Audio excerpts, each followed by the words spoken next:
Good morning बच्चों, good morning, good morning. कैसे हो आप सब लोग? आई होप कि आप सब लोग अच्छे होंगे, क्योंकि मैम अच्छे हैं तो स्टूडेंट्स तो अच्छे होंगे ही। चलो बच्चों, आज बताओ आज हम क्या पढ़ेंगे? बच्चों, आज हम पढ़ेंगे बच्चों ह्यूमन रिप्रोडक्शन का पार्ट 2। पार्ट 1 हमने पहले किया था। पार्ट 1 में हमने क्या किया था बच्चों? इंट्रोडक्शन। पार्ट 1 में हमने इंट्रोडक्शन एंड द इवेंट्स किए थे। तो बच्चों इवेंट्स कौन कौन से थे बताओ बच्चों, कमेंट में बताओ। पहला इवेंट था बच्चों gametogenesis, formation of sperm. Second in the insemination, transfer of sperm. Third is the implantation, zygote का या ब्लास्टोसिस्ट का यूट्रस में इम्प्लांट हो जाना। Third is the implantation. Fourth is the बच्चों एम्ब्रियोनिक डेवलपमेंट हुआ था। और fifth is the gestation and the fifth is the parturition and the sixth is the lactation. Parturition में deliver of baby and lactation में development of baby. Mother को nutrition देना है baby को। क्यों देना है बच्चों? क्योंकि नेचर ने रिस्पॉन्सिबिलिटी दी है कि तुम मदर हो तो तुम्हें इसको सरवाइव कराना है, तुम्हें इसको पालन पोषण तुम्हें ही करना है, माँ को ही करना है। तो लैक्टेशन के लिए मेमरी ग्लैंड्स होती है। मेमरी ग्लैंड से क्या होता है बच्चों?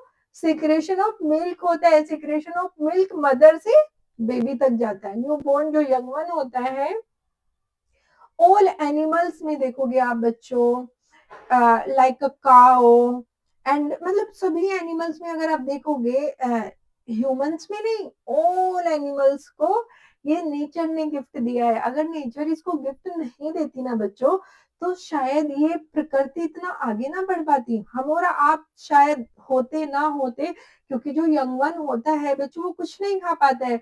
और मदर से जो मिल्क मदर से बच्चे तक जाता है, लैक्टेशन होता है बच्चों, उसमें बहुत सारी एंटीबॉडीज भी होती है। तो ये क्या है बच्चों? तो आगे जब आप डॉक्टर बन जाओगे, आपकी मैरिज होगी, आपके बेबीज होंगे, तो आपको लैक्टेशन जरूर कराना है बच्चों। ऐसा नहीं है, क्योंकि ये गॉड गिफ्ट है। ओके बच्चों, चलो आज का हमारा पार्ट 2 है। पार्ट 2 में हम देखेंगे the male reproductive system. Part 2 में हम क्या देखेंगे बच्चों? Male reproductive system. ओके बच्चों, the male reproductive system located in the pelvic region।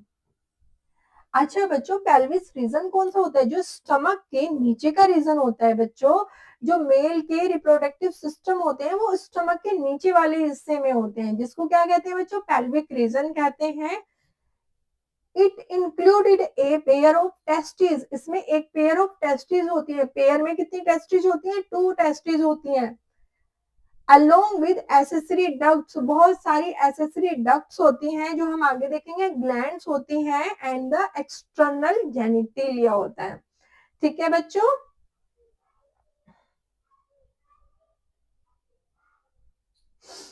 जब बच्चों आप ह्यूमन रिप्रोडक्शन करते हैं, आज हम पढ़ रहे हैं मेल पार्ट ऑफ ह्यूमन। ठीक है बच्चों, अब इसमें देखेंगे the testis are situated outside of the abdominal cavity within a pouch scrotum. एक पाउच लाइक स्ट्रक्चर होती है बच्चों, जिसको आप कहते हैं स्क्रूटम।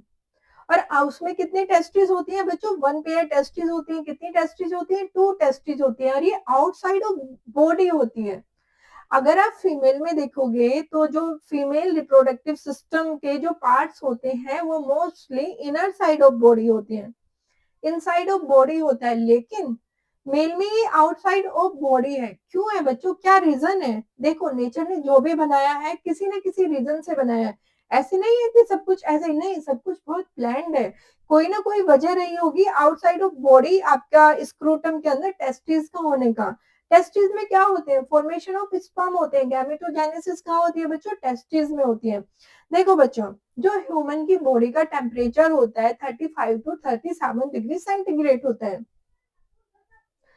समर्स में जब टेम्परेचर बहुत हाई हो जाता है, 45-50 डिग्री सेंटीग्रेड तक एटमॉस्फेयर का टेम्परेचर चला जाता है, तो हम अपनी बॉडी को स्वेटिंग कर करके हम देखो, ह्यूमन चाहता है कि उसकी बॉडी का टेम्परेचर 35 टू 37 डिग्री सेंटीग्रेड ही रहे। जब गर्मियां होती है, आउटर टेम्परेचर बहुत ज्यादा हो जाता है, नियर अबाउट टू 40 एंड तो 50 चला जाता है तो हम लोग स्वेटिंग करते हैं अपने टेम्परेचर को मेंटेन करने के लिए। ठीक है बच्चों, ड्यूरिंग विंटर्स हम लोग क्या करते हैं, बहुत सारे कपड़े पहनते हैं। जब बाहर का टेम्परेचर 16, 18, 20 डिग्री सेंटीग्रेड हो जाता है तो हम अपनी बॉडी के टेम्परेचर को मेंटेन करने के लिए विंटर क्लोथ्स पहनते हैं। अब बच्चों क्या होता है, जो फॉर्मेशन ऑफ स्पर्म्स होता है, जो गैमेटोजेनेसिस की प्रोसेस होती है, जो ह्यूमंस के, जो मेल का बॉडी का टेम्परेचर होता है, गैमेटोजेनेसिस की प्रोसेस होने के लिए उस टेम्परेचर को 2 या 3 डिग्री और डाउन जाना पड़ता है, तब जाके गैमेटोजेनेसिस की प्रोसेस होती है। ह्यूमन के टेम्परेचर पर गैमेटोजेनेसिस की प्रोसेस नहीं हो सकती, इसीलिए नेचर ने आपके जो रिप्रोडक्टिव ऑर्गन्स होते हैं उनको आउटसाइड ऑफ बॉडी रखा है। आउटसाइड बॉडी में आपका क्या होता है बच्चों, एक स्क्रोटम होता है, ये एक सैक लाइक स्ट्रक्चर होती है, उसमें 2 टेस्टिस होती है, वन पेयर में 2 टेस्टिस होती है। टेस्टिस का फंक्शन क्या होता है, गैमेटोजेनेसिस। गैमेटोजेनेसिस क्या होता है, फॉर्मेशन ऑफ स्पर्म, जो कहाँ होती है, टेस्टिस में होती है। ओके बच्चों, the scrotum helps in maintaining the low temperature of the testis to say 2.5 degrees centigrade lower than the normal internal body temperature। जो आपका बॉडी का टेम्परेचर है उससे 2 से 2.5 गुना कम डिग्री सेंटीग्रेड पर गैमेटोजेनेसिस की प्रोसेस होती है। और जो आपके ये बॉडी पार्ट्स होते हैं ये आउटसाइड ऑफ बॉडी इसलिए होते हैं ताकि आपके बॉडी टेम्परेचर से 2 से 2.5 गुना कम डिग्री टेम्परेचर रखा जा सके, जिससे फॉर्मेशन ऑफ स्पर्म्स हो सके, गैमेटोजेनेसिस की प्रोसेस हो सके। 2.2 से लेके 2.5 degree centigrade lower than the normal internal body temperature necessary for spermatogenesis. ये भाई जरूरी है, इट्स वेरी नेसेसरी। अगर आप वो टेम्परेचर डाउन नहीं करोगे तो स्पर्मेटोजेनेसिस का फॉर्मेशन नहीं होगा, और स्पर्मेटोजेनेसिस का फॉर्मेशन नहीं होगा तो भाई स्पीसीज, ह्यूमन की स्पीसीज आगे नहीं बढ़ेंगी और बच्चों फिनिश हो जाएगी। देखो बच्चों, जैसे जैसे इवोल्यूशन हो रहा है, हमारी जो अर्थ है लाखों करोड़ों साल पहले बनी है। जरूरी नहीं है कि हम जो ह्यूमंस हैं वो सरवाइव ही कर पाए, हमसे पहले बहुत सारी स्पीसीज ऐसे आए हैं जो कंप्लीटली डिस्ट्रॉय हो चुके हैं, लाइक डायनासोर्स।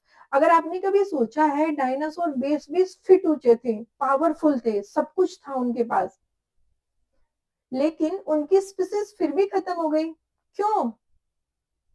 तो बच्चों जरूरी नहीं है, धीरे धीरे इवोल्यूशन के साथ साथ अगर ह्यूमंस की स्पीसीज को सरवाइव करना है, ह्यूमन की स्पीसीज को सरवाइव करना है तो भाई उसको गैमेटोजेनेसिस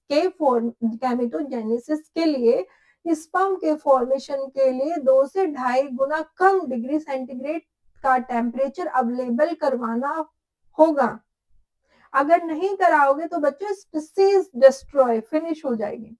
ठीक है बच्चों, इन एडल्ट्स, अगर हम एडल्ट्स की बात करते हैं, each testis is oval in shape.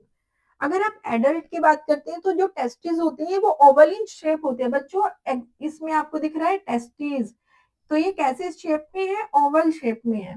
Okay बच्चों, with with A length of about 4 to 5 centimetre. और ये कितनी लंबाई में कितनी होती है बच्चों, इसकी लेंथ होती है 4 to 5 सेंटीमीटर इसकी लेंथ होती है, and width of about 2 to 3 centimetre. अगर आप बच्चों ये चौड़ाई में देखोगे तो ये 2 से 3 सेंटीमीटर चौड़ी होती है। The testis is covered by A dense covering. ठीक है, टेस्टिस जो कवर होती है वो डेंस कवरिंग से कवर होती है, जिसे एल्बुमिनस लेयर कहते हैं। देखो बच्चों, टेस्टिस एक बहुत बहुत इंपॉर्टेंट स्ट्रक्चर है, बहुत सेंसिटिव है, तो जो बहुत ज्यादा प्रोटेक्टिव चीज है, जैसे आपका हार्ट हो गया, इट्स वेरी प्रोटेक्टिव। अगर हार्ट में कुछ भी, हार्ट में थोड़ा सा भी कोई दिक्कत होती है तो ह्यूमन इंसान 1 मिनट के अंदर खत्म हो जाता है, उसकी डेथ हो जाती है। आपके लंग्स हो गए, अगर आप लंग्स डैमेज होते हैं तो आई थिंक 1 मिनट में खत्म हो जाता है, डेड हो जाता है ह्यूमन। तो बच्चों जो बहुत इंपॉर्टेंट स्ट्रक्चर हो गए, जैसे आपका हार्ट हो गया जिसके बिना आप सरवाइव नहीं कर पाओगे, आपके लंग्स हो गए जिनके बिना सरवाइव करना शायद 1 मिनट भी बहुत मुश्किल है, तो नेचर ने क्या किया है, उनको बहुत अच्छे से प्रोटेक्ट किया है। नेचर ने क्या किया है, अच्छे से प्रोटेक्ट किया है। आपकी रिब्स होती हैं, जो ये आपकी रिब्स होती हैं, ये 12 पेयर रिब्स होती हैं बोथ साइड्स, ठीक है बच्चों, 12 होती है बोथ साइड। तो उसके अंदर आपके हार्ट को एंड आपके लंग्स को रखा है। वो जो रिब्स किससे बनी हुई होती है बच्चों,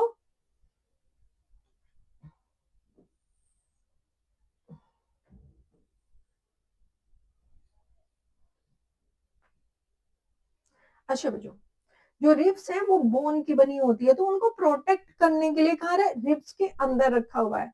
तो सेम ऐसे ही क्या है, जो आपकी टेस्टिस है बहुत ही प्रोटेक्टिव चीज है, तो उसको एक एल्ब्यूमिनस की लेयर के अंदर प्रोटेक्ट करके रखा हुआ है, ठीक है बच्चों।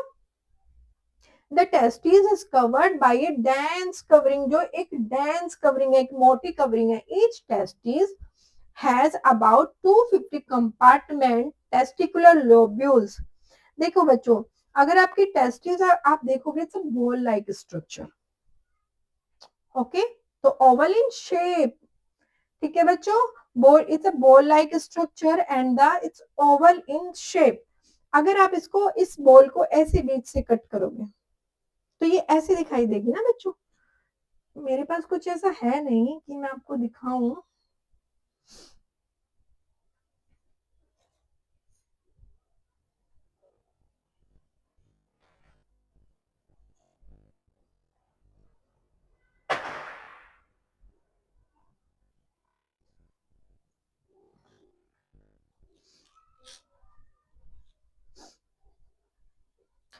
बच्चों मुझे यही मिला, नेक्स्ट क्लास में मैं पहले से ही लेके आऊंगी।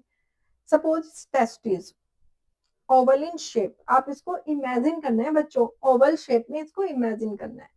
अभी ये ऐसा दिख रहा है, लेकिन बच्चों आपने इसको बीच से ऐसे कट कर दिया तो बच्चों ये ऐसे दिखेगी ना, ओके। तो इसके अंदर कितने टेस्टिकुलर लोब्यूल्स हैं, टेस्टिकुलर लोब्यूल्स कितने हैं बच्चों, टेस्टिकुलर लोब्यूल है बच्चों 250 कंपार्टमेंट के अंदर टेस्टिकुलर लोब्यूल है।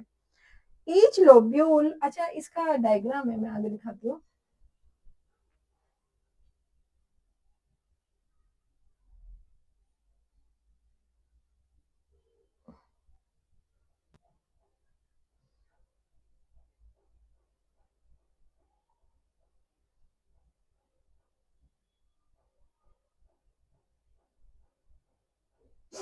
बच्चों देखो, ये मैं एक टेस्टिकुलर लोब्यूल की पिक बना रही हूँ। आपने अपनी टेस्टिस को कट कर दिया, तो कट करने के बाद बच्चों कैसे स्ट्रक्चर बनती है इसकी, टेस्टिकुलर, इसकी टेस्टिस की ऐसी बनती है। अब बच्चों इस पे क्या होता है, हमने इसकी ऐसी स्ट्रक्चर बनाई है, ठीक है बच्चों, दिख रहा है। ये हमने एक डेंस कवरिंग से इसको क्या किया है, कवर कर दिया है। डेंस कवरिंग से इसके बच्चों कंपार्टमेंट बनाए हमने, ये वाले कंपार्टमेंट इज द, ये हमने इसके कंपार्टमेंट बनाए हैं, ठीक है बच्चों। ये क्या है बच्चों, कंपार्टमेंट है। अब इसमें कितना बच्चों, 3 कॉइल्ड स्टेज होती है।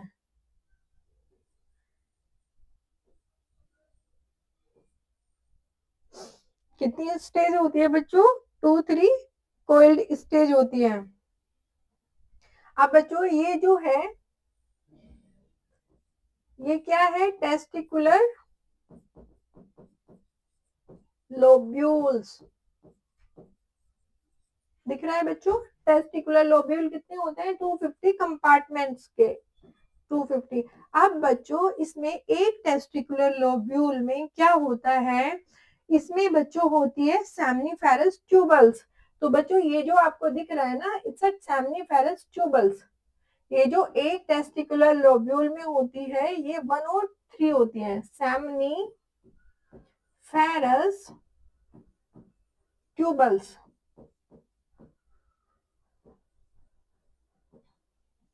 ये जो कंपार्टमेंट होते हैं बच्चों, एक कमरा लाइक स्ट्रक्चर होती है। ये एक कमरा कितना होता है बच्चों, 2 से 250 कमरा लाइक स्ट्रक्चर होती है, जिसको कहते हैं टेस्टिकुलर लोब्यूल। उस कमरे को क्या कहा गया है बच्चों, उस कमरे को कहा गया है टेस्टिकुलर लोब्यूल। और ये टेस्टिकुलर लोब्यूल के अंदर क्या है बच्चों, सेमनीफेरस ट्यूबल है। सपोज उस कमरे के अंदर 3 ट्यूब लाइक स्ट्रक्चर है, जिसको कहा गया है सेमनीफेरस ट्यूबल्स। और सेमनीफेरस ट्यूबल्स कितनी होती है, 1 2 3 होती है टेस्टिकुलर लोब्यूल में। ठीक है बच्चों, तो सेमनीफेरस ट्यूबल्स में क्या होता है बच्चों, स्पर्म प्रोडक्शन होता है। स्पर्म का प्रोडक्शन कहाँ होता है बच्चों, सेमनीफेरस ट्यूबल्स में होता है। सेमनीफेरस ट्यूबल्स कहाँ होती है बच्चों, टेस्टिकुलर लोब्यूल में होती है।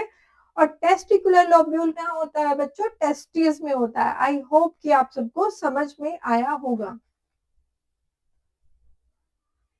एक मैं आपको एक और बता देती हूँ बच्चों, फिर बाद में बताना पड़ेगा।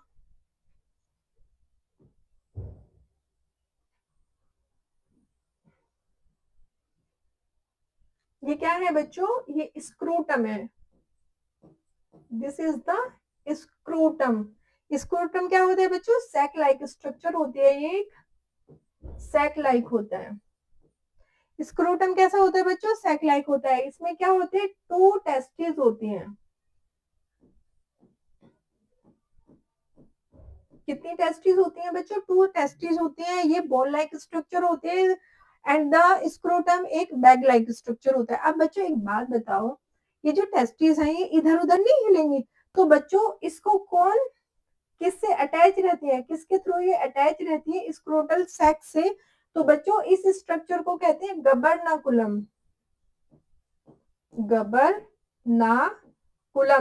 गबरनाकुलम क्या करता है बच्चों, होल्ड द टेस्टिस, होल्ड करता है, उसको अटैच करता है स्क्रूटल सैक से and the hold the testis. ठीक है बच्चों, आई होप कि आप सबको समझ आया होगा। ठीक है बच्चों, अब मैं आपको समझाती हूँ।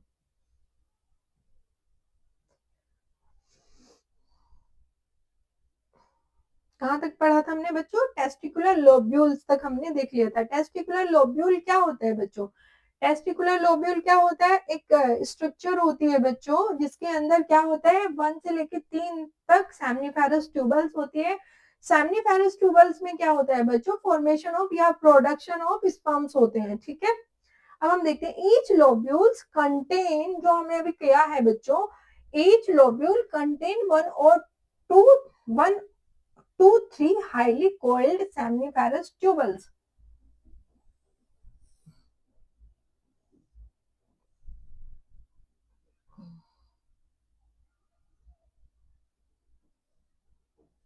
तो बच्चों ये 1 2 3 ये क्या है बच्चों, लोब्यूल है। ठीक है, क्या है बच्चों, ये लोब्यूल है। और इन 1 लोब्यूल में कितनी कोइल्ड स्ट्रक्चर होती है बच्चों, ये क्या होती है बच्चों, 1 और 3 कोइल्ड स्ट्रक्चर होती है, जिसे आप क्या कहते हो बच्चों, सेमनीफेरस ट्यूबल्स। तो ये होती है seminiferous tubules. And the seminiferous tubules में क्या होती है, प्रोडक्शन ऑफ स्पर्म होता है। तो 1 ईच लोब्यूल में कितनी ट्यूबल्स होती है, 1 से लेके 3 सेमनीफेरस ट्यूबल्स होती है।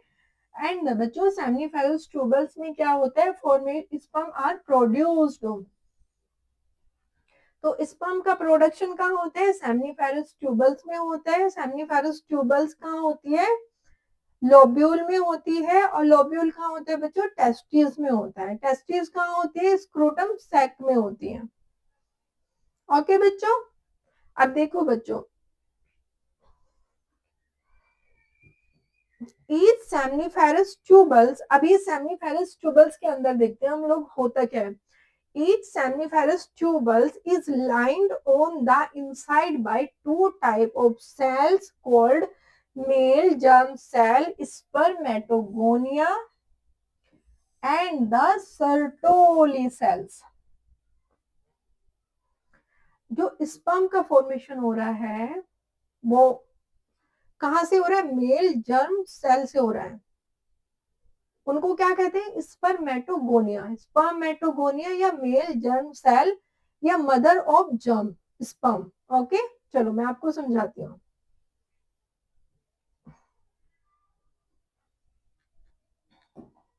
पता है बच्चों, एनसीईआरटी में ना डायग्राम दिए हुए हैं, हर चीज का डायग्राम है, बट आगे पीछे दिया हुआ है। जहां पर उन्होंने कंटेंट दिया है ना, उसके सामने किसी और चीज का डायग्राम दिया है, और जहां पर उन्होंने डायग्राम दिया है वहां पर वो कंटेंट पीछे रह गया है, तो आगे पीछे डायग्राम दिए हुए हैं।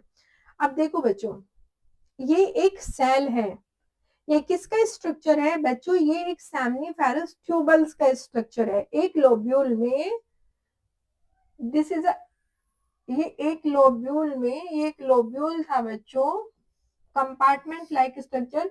इसमें कितनी सेमनीफेरस ट्यूबल्स थी? 1 से लेके 3। तो अब ये जो स्ट्रक्चर है, ये सेमनीफेरस ट्यूबल्स का ओपन करके स्ट्रक्चर दिखाया गया है। सेमनीफेरस ट्यूबल में कितने टाइप के सेल होती हैं? 2 टाइप के सेल होती हैं। First is the spermatogonia. Spermatogonia का काम क्या होता है? फॉर्मेशन ऑफ स्पर्म या production of sperm and Sertoli cells. बच्चों सेम हमने प्लांट्स में पढ़ा है, अब हम ह्यूमंस में भी आ गए। तो सर्टोली सेल्स, स्पर्म का प्रोडक्शन हो गया, स्पर्म का फॉर्मेशन हो गया। एनर्जी कौन देगा बच्चों? अभी हमने लैक्टेशन देखा है फीमेल में, जब आपका यंग वन आता है, आपका बेबी आता है, तो उसको एनर्जी कौन देता है? न्यूट्रिशन तो चाहिए ना बच्चों। तो लैक्टेशन होता है मदर में, मदर के थ्रू बेबी को मिल्क की फीडिंग होती है और बच्चे को न्यूट्रिशन मिलता है। सेम स्पर्म का प्रोडक्शन तो कर दिया, बट उसको भी तो एनर्जी चाहिए ना। एनर्जी कौन देगा? Sertoli cells. आप इसको क्या बोलोगे? Spermatogonia and the spermatogonia and the Sertoli cells। देखो बच्चों, ये जो छोटी छोटी सेल्स दिख रही हैं, these are the spermatogonia। spermatogonia क्या होती है? ये होती है बच्चों स्पर्म मदर सेल। तो इनसे क्या करता है? ये स्पर्मेटोगोनिया से स्पर्म मदर सेल होती है, ये क्या करती है बच्चों? Production of sperm. Production of sperm का कहां से होता है बच्चों? स्पर्म मदर सेल से प्रोडक्शन ऑफ स्पर्म हो रहा है। स्पर्मेटोजोआ क्या होते हैं बच्चों? स्पर्मेटोजोआ जिन स्पर्म्स का फॉर्मेशन हो गया है, बेबी स्पर्म। ठीक है बच्चों, जिन स्पर्म का फॉर्मेशन हो गया है, देखो इस स्पर्मेटोगोनिया से स्पर्म का फॉर्मेशन हो रहा है, स्पर्म बनने के बाद स्पर्म को रिलीज कर दिया जा रहा है, तो ये spermatogonia, spermatozoa is the baby sperm. बच्चों फिर आती है सर्टोली सेल्स।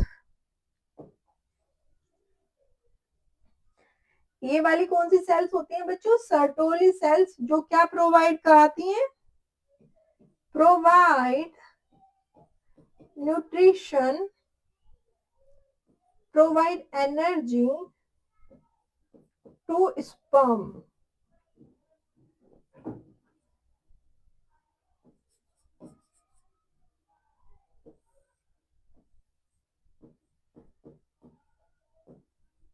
ठीक है बच्चों, सर्टोली सेल्स का क्या फंक्शन होता है? प्रोवाइड एनर्जी टू स्पर्म को प्रोवाइड कराती है।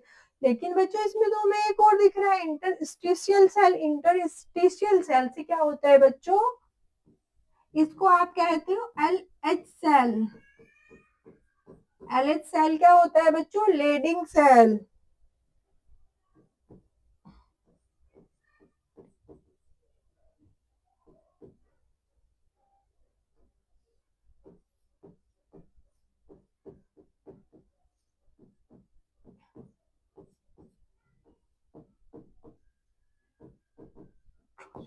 इससे क्या सीक्रेट होता है बच्चों? एंड्रोजन।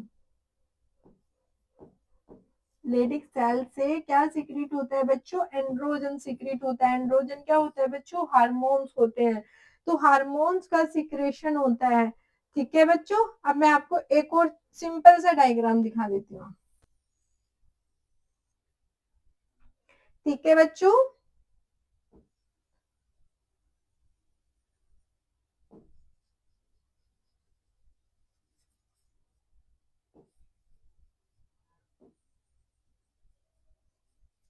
ये कौन सी सेल्स है बच्चों? स्पर्मेटोगोनिया। स्पर्मेटोगोनिया जो प्रोडक्शन करते हैं बच्चों स्पर्म का, और उसके ऊपर आप ऐसे दिखा सकते हो बच्चों, these are the Sertoli sales.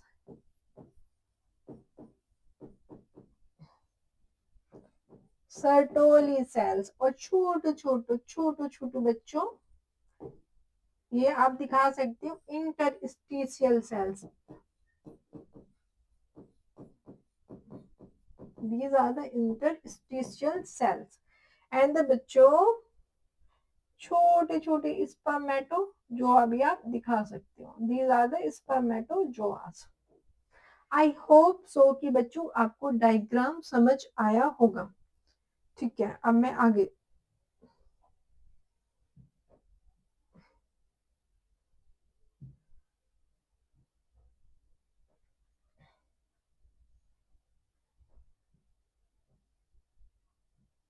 बाकी का टॉपिक हम बच्चों नेक्स्ट क्लास में करते हैं। ठीक है बच्चों, नेक्स्ट में आपको मैं डक्ट्स के बारे में बताऊंगी, स्पर्म्स का जो होते कुछ हार्मोन्स होते हैं उनके बारे में बताऊंगी, कुछ ग्लैंड्स होते हैं उनके बारे में बताऊंगी, एंड द इंसीमेशन के बारे में बताऊंगी। थैंक यू बच्चों, थैंक यू सो मच।